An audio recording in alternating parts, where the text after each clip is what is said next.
Yes news में आप सभी दर्शकों का स्वागत है। मैं आपके साथ इलियास बड़ेघर। आइए देखते हैं आज की खबर क्या कहती है। ಕರ್ನಾಟಕ ರಾಜ್ಯದಲ್ಲಿ ಕಾಂಗ್ರೆಸ್ ಪಕ್ಷ ಮತ್ತು ಕಾಂಗ್ರೆಸ್ ಸರ್ಕಾರ ರಾಜ್ಯದ ಜನರ ಮಧ್ಯೆ ಸಾಕಷ್ಟು ಗೊಂದಲಗಳನ್ನು ನಿರ್ಮಾಣ ಮಾಡ್ತಾ ಇದ್ದಾರೆ. ರಾಜ್ಯದ ಕಾಂಗ್ರೆಸ್ ಸರ್ಕಾರ ಅಸಹ್ಯ ರೀತಿಯಲ್ಲಿ ವರ್ತನೆ ಮಾಡ್ತಾ ಇದೆ. ಮುಖ್ಯಮಂತ್ರಿಗಳು, ಉಪಮುಖ್ಯಮಂತ್ರಿಗಳು ಅಧಿಕಾರದ ದಾಹಕ್ಕೆ ಅವರ ಹೇಳಿಕೆಗಳೇ ಗೊಂದಲ ಆಗಿದೆ. ಮುಖ್ಯಮಂತ್ರಿ ಸ್ಥಾನದ ಬಗ್ಗೆ ಮುಖ್ಯಮಂತ್ರಿಗಳ ಜೊತೆಗೆ ನನ್ನ ಒಪ್ಪಂದ ಆಗಿದೆ, ಕೇಂದ್ರದ ನಾಯಕರಿಗೆ ಗೊತ್ತು, ಹೈಕಮಾಂಡಿಗೆ ಗೊತ್ತು ಅನ್ನೋಂಥ ಮಾತನ್ನ ಉಪಮುಖ್ಯಮಂತ್ರಿಗಳು ಹೇಳ್ತಾರೆ. ಮುಖ್ಯಮಂತ್ರಿಗಳು ನೇರವಾಗಿ ಹೇಳ್ತಾರೆ, ನನಗೂ ಉಪಮುಖ್ಯಮಂತ್ರಿಗಳು ಯಾವುದೇ ಒಪ್ಪಂದ ಆಗಿಲ್ಲ. ಕನ್ನಡದ ಗಾದೆ ಇದೆಯಲ್ಲ, ಇದ್ದಿಬ್ಬರಲ್ಲಿ ಕದ್ದೋರು ಯಾರು ಅಂತ. ಈ ಮಾತು ಕದೀತಾ ಇರೋದು ಯಾರು?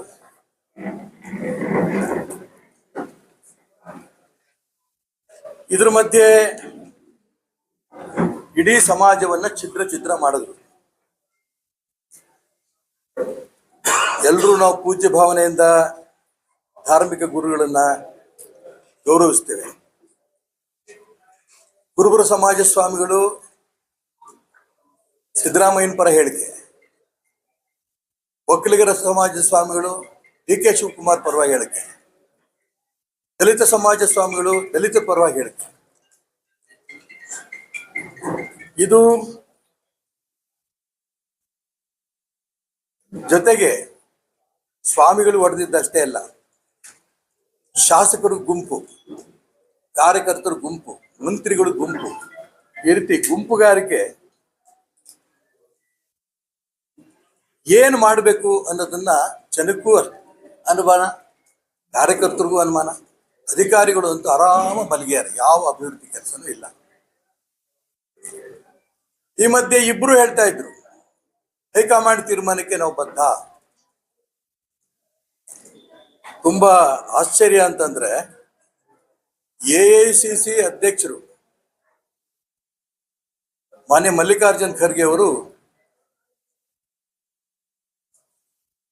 ನನಗೇನು ಕೇಳಬೇಡಿ, ನನಗೆ ಗೊತ್ತಿಲ್ಲ, ಹೈಕಮಾಂಡ್ ಕೇಳಿ ಅಂದ್ರೆ, ಈ ಹೈಕಮಾಂಡ್ ಅಲ್ಲಿ AICC ಅಧ್ಯಕ್ಷರು ಇಲ್ವಾ? ಸೋನಿಯಾ ಗಾಂಧಿ, ರಾಹುಲ್ ಗಾಂಧಿ, ಪ್ರಿಯಾಂಕಾ ಗಾಂಧಿ, ಗಾಂಧಿ ಕುಟುಂಬಕ್ಕೇನೆ ಕಾಂಗ್ರೆಸ್ ಒತ್ತೆ ಇಟ್ಬಿಟ್ರ? ಎಲ್ಲಾ ಗೊಂದಲ ಇವತ್ತು ನಮ್ಗೆ ಕಾಣ್ತಾ ಇದ್ದೀವಿ. ಡಿನ್ನರ್ ಮೀಟಿಂಗು, ಬ್ರೇಕ್ಫಾಸ್ಟ್ ಮೀಟಿಂಗು, ಇದರಲ್ಲೇ ಕಾಲಹರಣ ಆಗೋಗ್ತಾ ಇದೆ. ರಾಜ್ಯದ ಅಭಿವೃದ್ಧಿ ಬಗ್ಗೆ ಏನು ಚರ್ಚೆ ಇಲ್ಲ. ಈ ರೀತಿ ಒಂದು ರೀತಿ ಅಸಹ್ಯ ಹುಟ್ಟಿಸೋ ರೀತಿಯಲ್ಲಿ ರಾಜ್ಯದ ಕಾಂಗ್ರೆಸ್ ಜನರ ಮಧ್ಯೆ ಮಾಡ್ತಾ ಇರೋದು ನಿಜಕ್ಕೂ ತುಂಬಾ ಆಶ್ಚರ್ಯ. ಚುನಾವಣಾ ಸಂದರ್ಭದಲ್ಲಿ ಕ್ರಿಶ್ಚಿಯನ್, ಹಿಂದೂ, ಮುಸ್ಲಿಂ ನಾವೆಲ್ಲರೂ ಒಂದೇ ಅಂತ ಬೊಗಳೆ ಹೊಡಿತಾ ಇರೋಂಥ ಈ ಕಾಂಗ್ರೆಸ್ ನಾಯಕರು ಈಗ ಯಾವ ಮಸೀದಿಗೂ ಹೋಗ್ತಿಲ್ಲ, ಯಾವ ಚರ್ಚ್ಗೂ ಹೋಗ್ತಿಲ್ಲ, ಕೇವಲ ಹಿಂದೂ ದೇವಸ್ಥಾನಗಳಿಗೆ ಮಾತ್ರ ಹೋಗ್ತಿದ್ದಾರೆ. ಅವ್ರ ಹಿಂದುತ್ವ ಒಳಗಡೆ ಇದೆ. ಆ ಹಿಂದುತ್ವದ ಮುಖಾಂತರ ನಾನು ಉಳಿತೀನಿ ಅನ್ನೋಂಥ ಭಾವನೆ ಕಾಂಗ್ರೆಸ್ ನಾಯಕರಿಗೆ ಇರೋದ್ರಿಂದ ಅವ್ರ ಬೊಗಳೆಯನ್ನ ಜನ ಒಪ್ಪಲ್ಲ, ಹಿಂದುತ್ವದ ಬಗ್ಗೆ ಜನ ಮನವರಿಕೆ ಮಾಡ್ಕೋತಾ ಇದ್ದಾರೆ. ಹಾಗಾಗಿ ಈ ನಿನ್ನೆಯಿಂದ ಒಂದು ಹೊಸ ಸಮಸ್ಯೆ, ಹೈಕಮಾಂಡು ತೀರ್ಮಾನ ಮಾಡುತ್ತೆ ಅನ್ನೋದು ಇವರಿಬ್ರು ಹೇಳ್ತಾ ಇದ್ರೆ, AICC ಅಧ್ಯಕ್ಷರು ಹೇಳಿದ್ರು ಹೈಕಮಾಂಡ್ ತೀರ್ಮಾನ ಮಾಡುತ್ತೆ, ನಾನಲ್ಲ ಅಂತ. ಈಗ ಹೈಕಮಾಂಡ್ AICC ಮುಖಾಂತರ ಹೇಳಿದ್ರು, ಅವರೇ ಸಮಸ್ಯೆ ಇದು, ರಾಜ್ಯದ ಸ್ಥಳೀಯರು ಅವರೇ ಕೂತ್ಕೊಂಡು ಬಗೆಹರಿಸ್ಲಿ. ಇಷ್ಟು ದುರ್ಬಲ ಆಯ್ತಾ ಕಾಂಗ್ರೆಸ್ಸಿನ ನಾಯಕತ್ವ? 125 ವರ್ಷದ ಕಾಂಗ್ರೆಸ್ ಪಕ್ಷದ ಸ್ಥಿತಿ ಇವತ್ತು ಈ ಸ್ಥಿತಿ ಬಂದೋಗಿದೆ. ಹಾಗಾಗಿ ಕರ್ನಾಟಕ ರಾಜ್ಯದ ಜನ ಯಾವ ರೀತಿ ಇಡೀ ದೇಶದಲ್ಲಿ ಬಿಹಾರ ಆಯಿತು, ಸ್ಥಳೀಯ ಸಂಸ್ಥೆಗಳ ಚುನಾವಣೆಗಳಾಯಿತು, ಮಹಾರಾಷ್ಟ್ರ ಆಯಿತು, ಕೇರಳ ಆಯಿತು, ಅರುಣಾಚಲ ಪ್ರದೇಶ ಆಯಿತು, ಹೀಗೆ ರಾಜ್ಯದಲ್ಲೂ ಕೂಡ ಕಾಂಗ್ರೆಸ್ ಪಕ್ಷವನ್ನ ಧೂಳಿಪಥ ಮಾಡೋದಕ್ಕೆ ತಯಾರಾಗಿದ್ದಾರೆ ಅಂತ ನನಗಂತೂ ಅನ್ಸುತ್ತೆ. ಯಾವ ಸಂದರ್ಭದಲ್ಲೇ ಚುನಾವಣೆ ಬಂದರೂ ಕೂಡ ರಾಜ್ಯದಲ್ಲಿ ಮತ್ತೆ ಕಾಂಗ್ರೆಸ್ ಬರೋ ಪ್ರಶ್ನೆ ಬರಲ್ಲ. ಇದು ಒಂದು. ಎರಡನೇ ಅಂಶ, ಈ ದ್ವೇಷ ಭಾಷಣದ ವಿರೋಧಿ ಮಸೂದೆನ ಒಂದು ರೀತಿಯ ಅಘೋಷಿತ ತುರ್ತು ಪರಿಸ್ಥಿತಿ ಅಂತ ನಾನು ಕರೆಯಕ್ಕೆ ಇಷ್ಟಪಡ್ತೇನೆ. ತುರ್ತು ಪರಿಸ್ಥಿತಿ ಸಂದರ್ಭದಲ್ಲಿ ಯಾರು ಭಾರತ್ ಮಾತಾ ಕಿ ಜೈ ವಂದೇ ಮಾತರಂ ಅಂತ ಘೋಷಣೆ ಕೂಗಿದ್ರು ಅಂಥವ್ರನ್ನು ಸೇರಿ ಇಡೀ ದೇಶದ ವಿರೋಧ ಪಕ್ಷ ನಾಯಕರನ್ನೆಲ್ಲರೂ ಕೂಡ ಜೈಲಿಗೆ ತಳ್ಳಿದ್ರು. ಆದ್ರೆ ಭಾರತ್ ಮಾತಾ ಕಿ ಜೈ ವಂದೇ ಮಾತರಂ ಘೋಷಣೆಗಳು ಕೂಡ ರಾಷ್ಟ್ರದ್ರೋಹದ ಘೋಷಣೆಗಳಾಗಿತ್ತು. ಆದ್ರೆ ಅವತ್ತು ಸರ್ವಾಧಿಕಾರಿಯಂತೆ ವರ್ತನೆ ಮಾಡಿ ತುರ್ತು ಪರಿಸ್ಥಿತಿಯನ್ನು ತಂದಂತಹ ಶ್ರೀಮತಿ ಇಂದಿರಾ ಗಾಂಧಿ ಅವರು ಕಾಂಗ್ರೆಸ್ ಸರ್ಕಾರ ಅವತ್ತು ನಿರ್ನಾಮ ಆಯಿತು. ಕೇಂದ್ರದಲ್ಲಿ ಸರ್ಕಾರ ಹೋಯ್ತು. ರಾಷ್ಟ್ರಭಕ್ತರಿಂದ ಕೂಡಿದಂತ, ಜೈಲಲ್ಲಿ ಹೋರಾಟ ಮಾಡ್ಕೊಂಡು ಬಂದಂತ, ಎರಡನೇ ಸ್ವಾತಂತ್ರ್ಯಕ್ಕೋಸ್ಕರ ಹೋರಾಟ ಮಾಡಿದಂತ ನಾಯಕರ ನೇತೃತ್ವದಲ್ಲಿ ಸರ್ಕಾರ ಬಂತು. ಈಗ ಈ ದ್ವೇಷ ಭಾಷಣ ವಿರೋಧಿ ಮಸೂದೆ ಕಾಂಗ್ರೆಸ್ ಸರ್ಕಾರ ಇದೇನು ತಂದಿದೆ, ಆ ಹಿಂದೂ ನಾಯಕರನ್ನ, ಹಿಂದೂ ಸಂಘಟನೆಗಳನ್ನ ಹತ್ತಿಕ್ಕಲು ತಂದಿರಂತ ಒಂದು ಕರಾಳವಾದ ಶಾಸನ ಇದು. ಕಾಂಗ್ರೆಸ್ ಪಕ್ಷ ಪಾಕಿಸ್ತಾನ್ ಜಿಂದಾಬಾದ್ ಅಂತ ಕೂಗೋರ್ನ ಅರೆಸ್ಟ್ ಮಾಡಲ್ಲ, ಜೈಲಲ್ಲಿ ಕಳಿಸಿಲ್ಲ. ಮೊನ್ನೆ ಬೆಳಗಾಂನಲ್ಲಿ ನಡೆದಂತ ಅಧಿವೇಶನದಲ್ಲಿ ಸ್ವತಃ ಪರಮೇಶ್ವರ್ ಹೇಳಿಕೆ ಕೊಟ್ಟರು, ಪಾಕಿಸ್ತಾನ್ ಜಿಂದಾಬಾದ್ ಅಂತ ಇಷ್ಟು ಕಡೆ ಘೋಷಣೆಗಳು ಕೂಗಿದ್ದಾರೆ. ಅವ್ರು ಎಷ್ಟು ಜನ ಜೈಲಲ್ಲಿದ್ದಾರೆ? ರಾಷ್ಟ್ರದ್ರೋಹಿಗಳಲ್ವಾ? ಯಾಕೆ ಕಾಂಗ್ರೆಸ್ ಪಕ್ಷ ಪಾಕಿಸ್ತಾನ್ ಜಿಂದಾಬಾದ್ ಕೂಗಿರೋ ರಕ್ಷಣೆ ನೀವು ಮಾಡ್ತಾ ಇದ್ದೀರಿ? ಇದಕ್ಕೆ ಉತ್ತರ ಇಲ್ಲ. ಈಗ ದ್ವೇಷ ಭಾಷಣ ಅಂದ ನೆಪದಲ್ಲಿ ತಮಗೆ ಬೇಕಾದವ್ರನ್ನ ಅರೆಸ್ಟ್ ಮಾಡಕ್ಕೆ ಒಂದು ವ್ಯವಸ್ಥೆ ಮಾಡ್ಕೊಂಡಿದ್ದಾರೆ. ಅದು ಜಾಮೀನು ಇಲ್ಲ. 1 ರಿಂದ 7 ವರ್ಷದ ತನಕ ಮೊದಲನೇ ಸರಿ ದ್ವೇಷ ಭಾಷಣ ಅನ್ನೋರಿಗೆ ಶಿಕ್ಷೆ, ಜೈಲು ಶಿಕ್ಷೆ. ಎರಡನೇ ಸರಿ ಆದ್ರೆ 2 ವರ್ಷದಿಂದ 10 ವರ್ಷದ ತನಕ. ನನಗೆ 7 ಕೇಸ್ ಇದೆ ನನ್ನ ಮೇಲೆ ಇವತ್ತು. ಅಂದ್ರೆ 70 ವರ್ಷನ ಜೈಲಾಗಿರ್ಬೇಕು. ಹೀಗೆ ಒಂದು ರೀತಿಯ ಸರ್ವಾಧಿಕಾರಿ ಧೋರಣೆ ಇವತ್ತೇನು ರಾಜ್ಯದಲ್ಲಿ ಕಾಂಗ್ರೆಸ್ ಸರ್ಕಾರ ನಡೆಸ್ತಾ ಇದೆ, ಇದನ್ನು ಯಾವುದೇ ಕಾರಣಕ್ಕೂ ಕೂಡ ಕರ್ನಾಟಕ ರಾಜ್ಯದ ಪ್ರಜ್ಞಾವಂತ ಮತದಾರರು ಇದನ್ನು ಒಪ್ಪಲ್ಲ. ಇದು ನೇರವಾಗಿ ಹಿಂದೂ ಸಂಘಟನೆಗಳನ್ನ, ಹಿಂದೂ ನಾಯಕರುಗಳನ್ನ, ಅವ್ರ ಬಗ್ಗೆ ಜೈಲಿಗೆ ಕಳಿಸಿ ತಾವು ಆಡಳಿತ ನಡೆಸಬೇಕು ಅನ್ನೋಂಥ ಒಂದು ಮಸೂದೆ ಈ ಮಸೂದೆ ಆಗಿದೆ.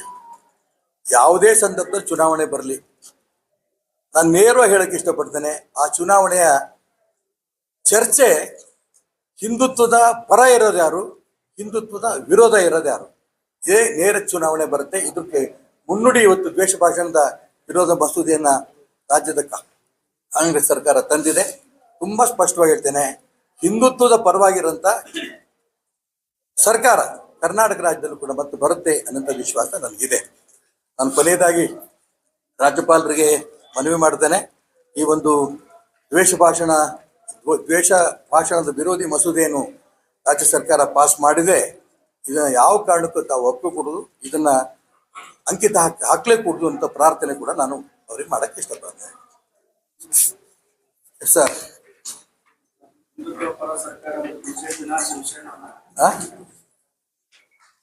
ಬಿಜೆಪಿನ ಶಿವಸೇನಾನ ಅಥವಾ ಶ್ರೀರಾಮ್ ಸೇನಾನ ಅಥವಾ ರಾಯಣ್ಣ ಚೆನ್ನಮ್ಮ ಇದೆ ಅಂತ ಅರ್ಥ ಮಾಡಿಕೊಂಡು ಛತ್ರಪತಿ ಶಿವಾಜಿ ಮಹಾರಾಜರು ಕಾಲದಿಂದ ಹೆಂಗ್ ಆಡಳಿತ ನಡೀತೋ ಅದನ್ನು ಒಪ್ಪಿದರು ಅಂತ ಹಿಂದೂ ಸಮಾಜದ ಸರ್ಕಾರ ಕರ್ನಾಟಕ ರಾಜ್ಯದಲ್ಲಿ ಬರುತ್ತೆ. ನಾನು ಶಿವಸೇನೆ, ಬಿಜೆಪಿ, ಇನ್ನೆಂಥದ್ದು ಅದ್ಯಾವುದು ನಾನು ಹೇಳಕ್ಕೆ ಇಷ್ಟಪಡಲ್ಲ.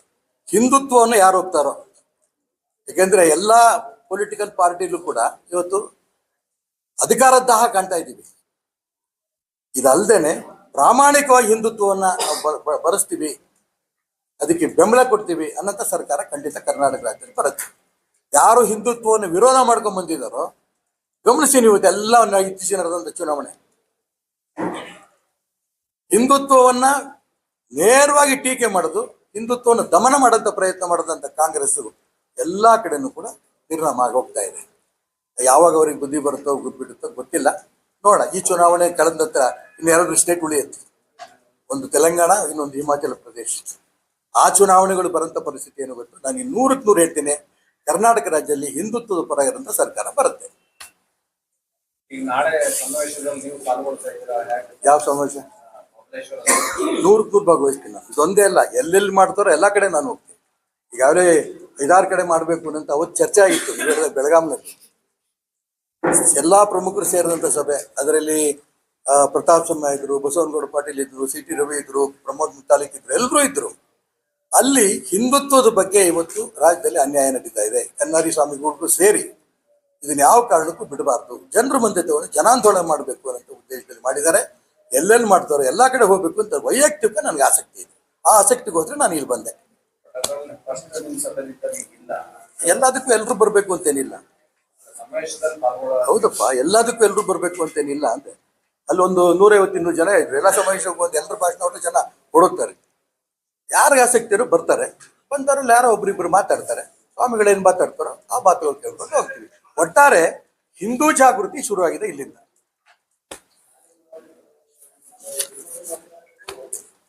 धन्यवाद। जैसा कि आप सब जानते हैं कि आप सभी का प्यार हमारे साथ कायम है। इसी तरह से हमारे इस चैनल को प्यार करते रहिए और हमारी सारी खबरों को लाइक, शेयर और सब्सक्राइब करना ना भूलिए। हमारा यही मकसद है कि आपको हर खबर जो है, जैसा है वैसा ही आपको हम दिखाते रहेंगे। ना किसी का पक्ष लेंगे, ना किसी के विरोध में जाएंगे। हमारे कदम सच के साथ।